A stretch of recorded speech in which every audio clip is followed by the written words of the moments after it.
Well,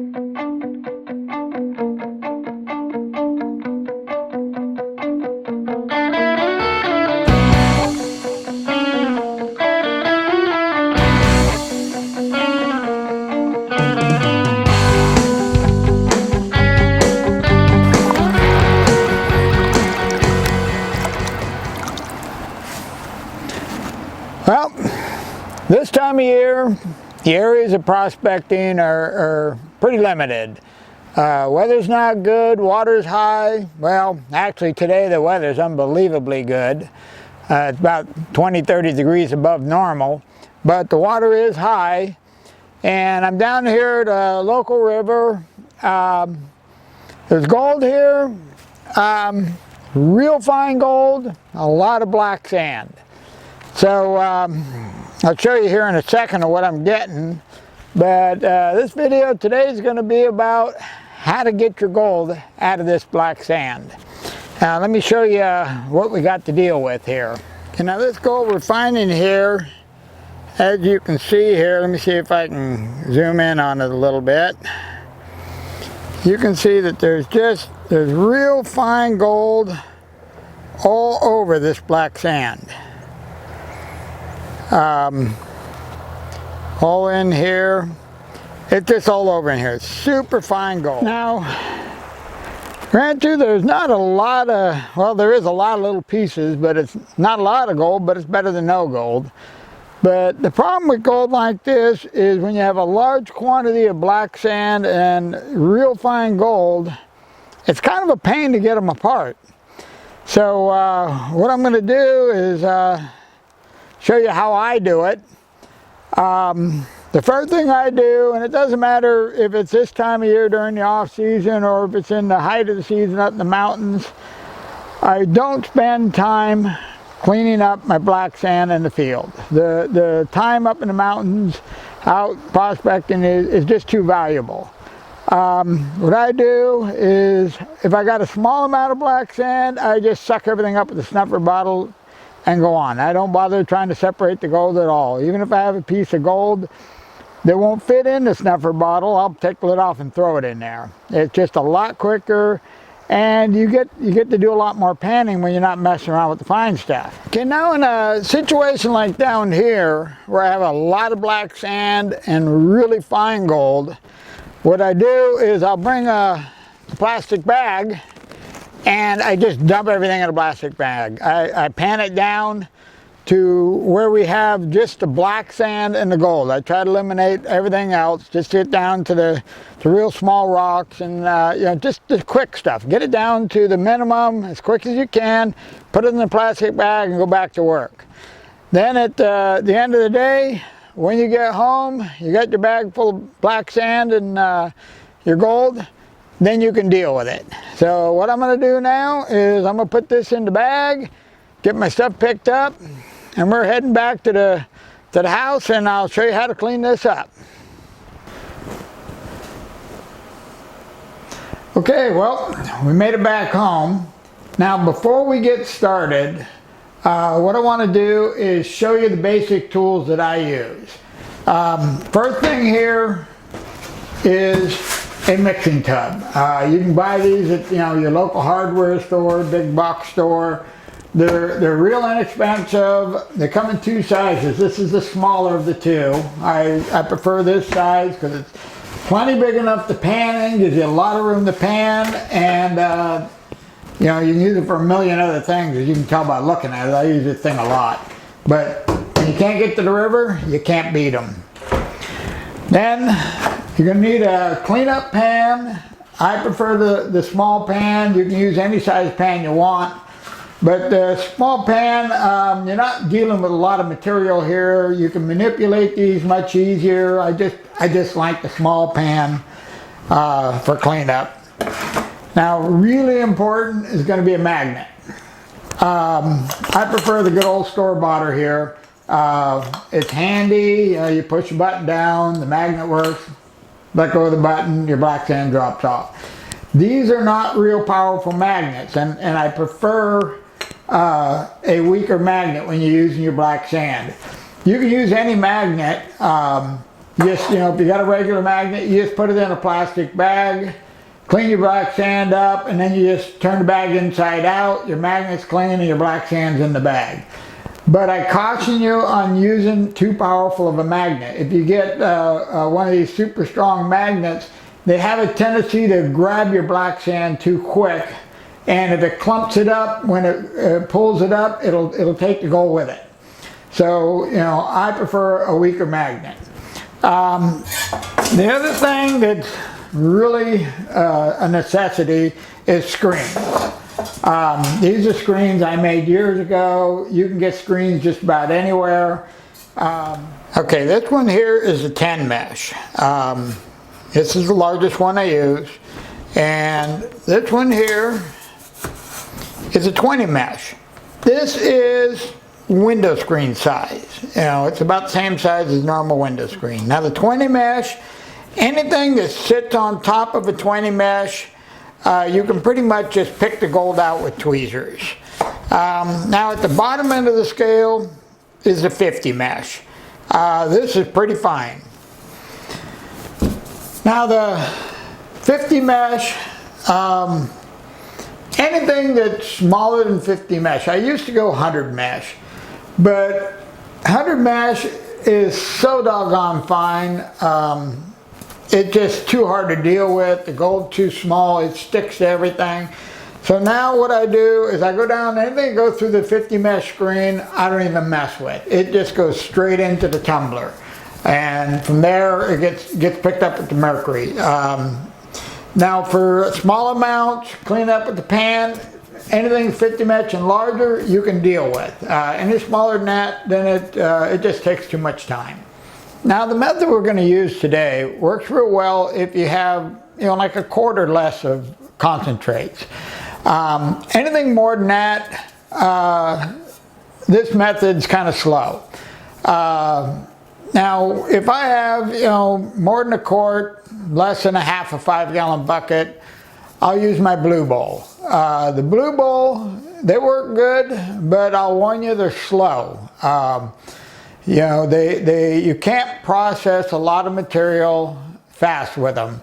And another thing is you have to classify your material so everything you put in there is the same size. You do that and you're in no big hurry, they work great. Now if I have, I don't know, half 5-gallon bucket or more, then I'll use my spiral panner. The spiral panners, they work great. The only downside to them is they take a while to set up, because you got to set up the buckets to receive the water and the recirculating system. Then there's a lot of adjustments to tuning them in. Once they're tuned in, they work great and they process a lot of material fast. Now there's all kinds of different methods out there. I mean, it's unbelievable the different products that are available for working the black sands. You don't believe me? Just do an internet search. The only thing I'm talking about today is stuff I'm familiar with. The downside of the methods I use, like the spiral panner, nowadays they're just what I feel is ridiculously expensive. I was fortunate, you know, 30 years ago I bought a real nice one, top of the line machine for a couple $100, which back then was a lot of money, but now, you know, they're pushing $1,000 now. But with that said, let's get back to the task at hand. Let's clean up this black sand. Okay, now when you're processing the sand, what I do is I dry it first. You want to make sure it's thoroughly dry.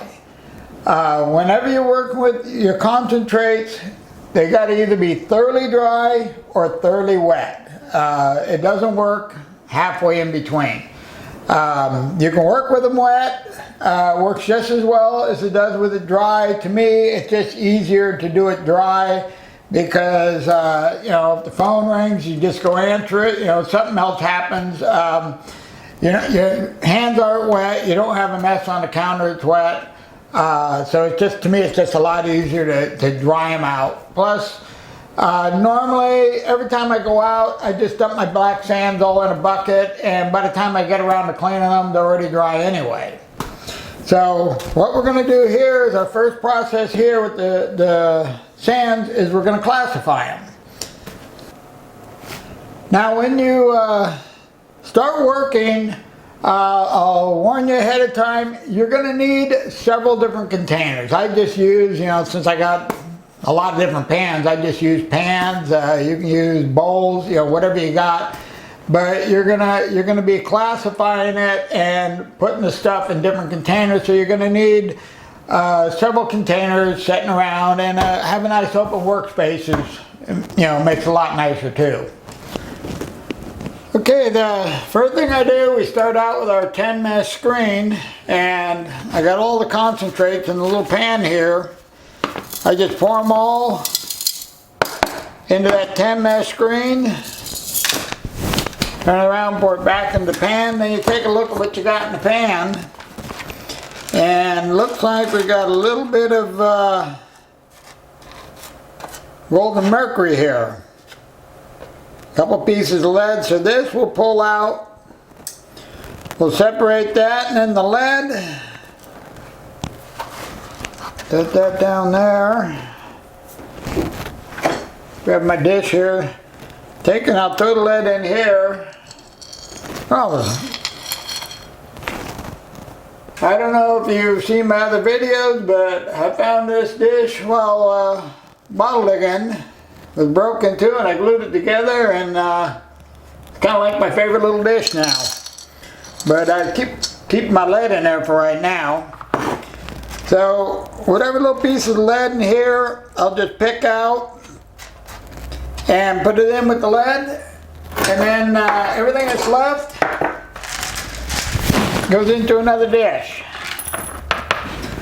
Okay, what goes into this dish will go, it'll end up, I put it in the tumbler, and I rework everything when I'm done here. I don't throw anything away until I've run it through the tumbler. So now I just take this material, dump it back in the little pan, go to our 20 mesh screen.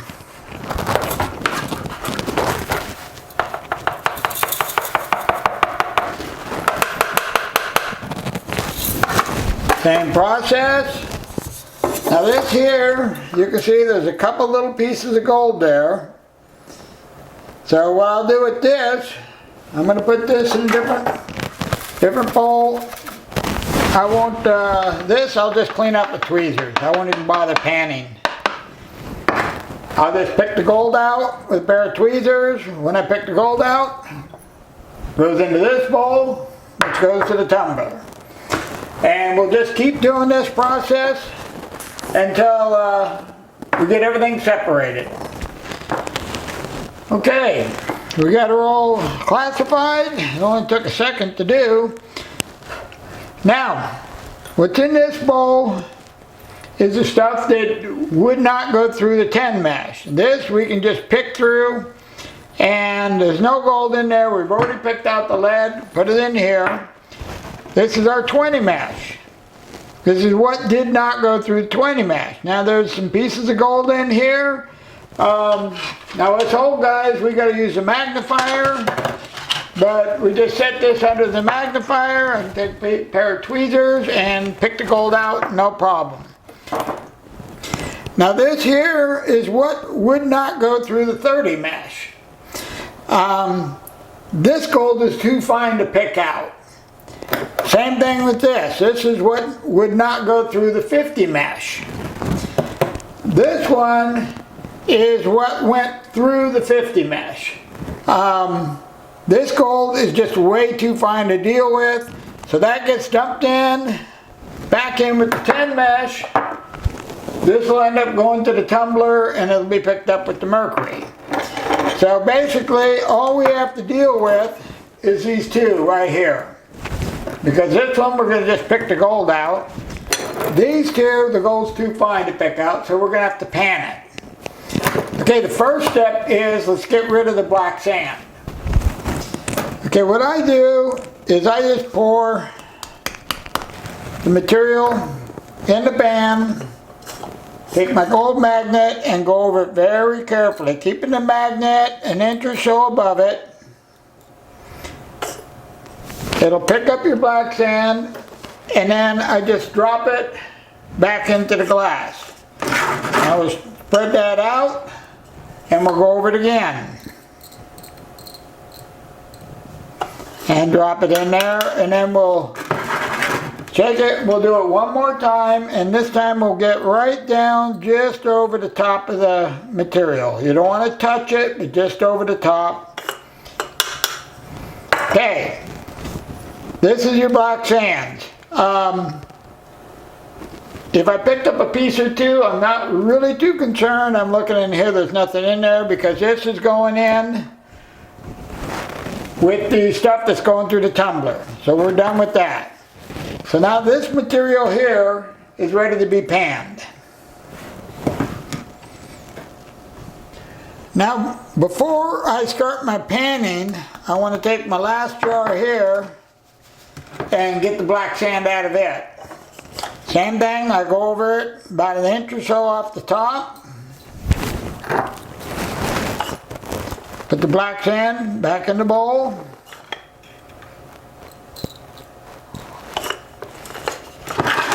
Take it around a little bit. Get a little closer this time.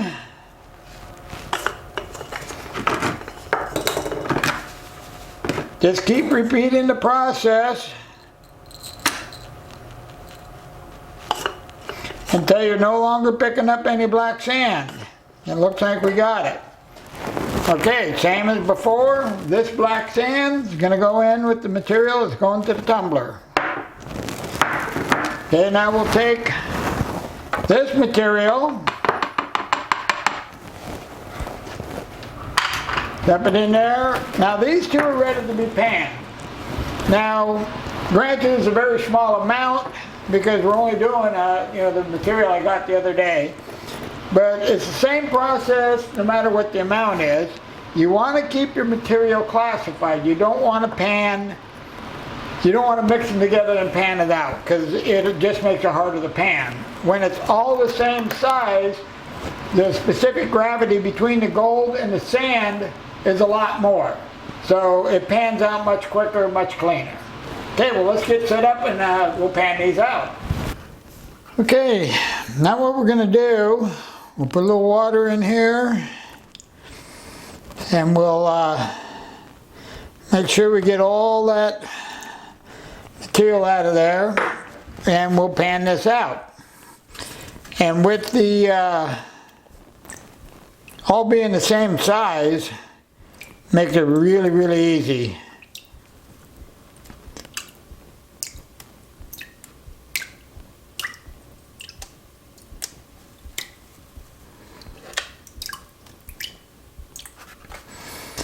And we're pretty much there.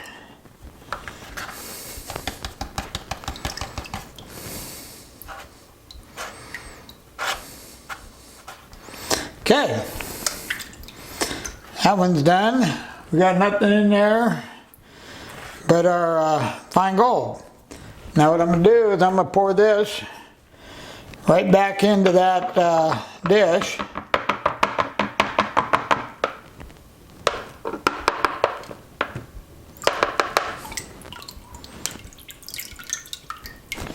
And we'll do our second one. Now this one is our stuff that would not go through the 50 mesh. Now same thing with everything the same size. This should pan out fairly quick. Not quite as quick as the other.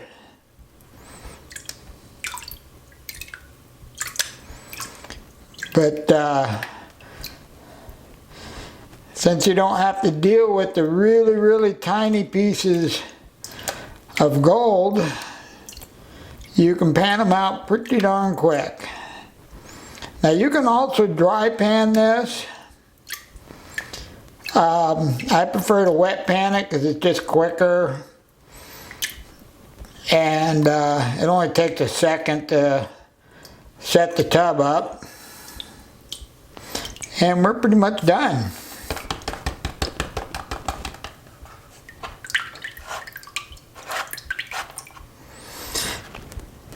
Now, what we just panned out into the pan, same thing as everything else. Nothing gets thrown away, everything goes to the tumbler, so when I dump the water out of here, I'll just save the black sand. Okay, well, I got that all panned out. I went ahead and dumped the tub, and I got my black sand back in the pan. I'm going to let that dry out, and I'll dump that in with the other stuff. There's a couple of things I want to mention. When you're filling the tub with water, after you fill the tub with water, you need to, especially in a tub, you need to put some type of release agent. I just use a drop of dish soap. Something to break the surface tension, because the slightest little bit of oil, when you're working with this fine gold, even the oil off your skin will cause that fine gold to float. So you need to put something in there to break the surface tension. Another thing I wanted to mention was, at this point we are looking for the black sand in all actuality and not the gold. So some people find it a lot easier if you pan with a green or a blue pan, because you can see the black sand much better than you can with the regular pan. I'm just a creature of habit. I just do it the same way, but like everybody else, you know, I can see the black sand a lot better with the green pan than I can with the black pan. So that may help you when you're trying to get rid of the black sands to use a different color pan. Now what we're going to do right now is I'm going to take the jar with the gold in it. I'm going to dry these out, and I'm going to take my trusty tweezers and my magnifier. Now you young people may not need this part, but I definitely do. I'm going to go ahead and pick that gold out and get everything all cleaned up and dried up, put it all together and see what we ended up with. Okay, well here we got the finished product. I'm going to zoom in a little bit on this. And as you can see, well, it's pretty fine gold, but it's clean gold now. Not a lot of gold, but heck, in the middle of winter, a guy can't complain. One of the things I wanted to show you here was a trick I use for moving the gold around. Take just a plain piece of paper, fold it in half, and when you want to pour your gold, move it like out of the pan, you pour it into the paper. That way it catches, it can't go flying.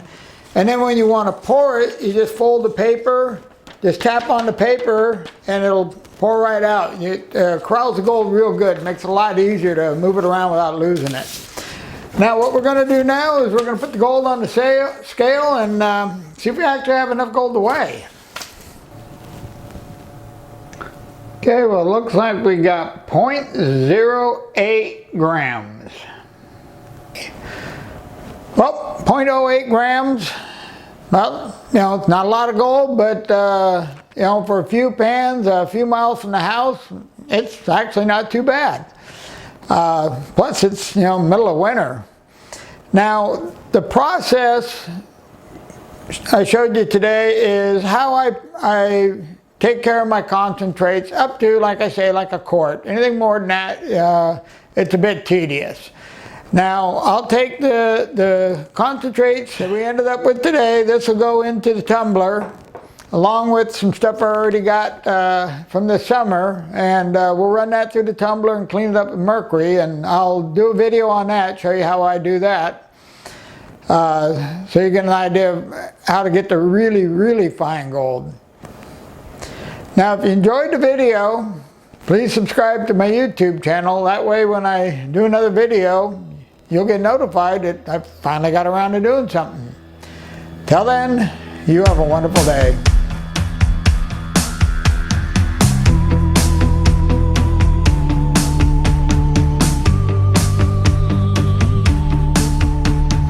Now see, situation like down here where I have a lot of black sand and a little bit of gold, I always carry a